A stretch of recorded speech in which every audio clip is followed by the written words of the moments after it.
রেখা বিচারে প্রত্যেকটা পর্বতের মাউন্ট বা শিখর পর্বত, শনি পর্বতে যদি ত্রিশূল তৈরি হয়, ওই ব্যক্তি সারা জীবন ধন ঐশ্বর্য উপার্জন করবে, তার জীবনে প্রতিষ্ঠা অর্জন করবে।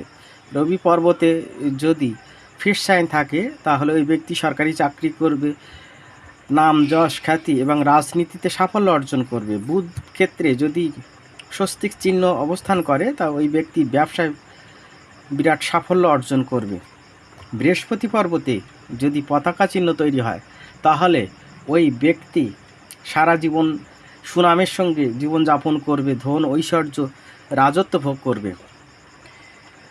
চন্দ্র পর্বতে যদি ত্রিকোণ থাকে, তাহলে ওই ব্যক্তি বিদেশ যাত্রা, ধন ঐশ্বর্য সুখে শান্তি জীবনযাপন করবে। কেতুর ক্ষেত্রে শুভ থাকলে চতুষ্কোণ থাকতে হবে। শুক্র ক্ষেত্রে যদি রিং থাকে, তাহলে ওই ব্যক্তি বিলাসিতার জীবনযাপন করবে, সুখ ধন ঐশ্বর্য সব কিছু ভোগ বিলাসে জীবনযাপন করবে। রাহুর ক্ষেত্রে গ্রিল চিহ্নে শুভ মানা হয়।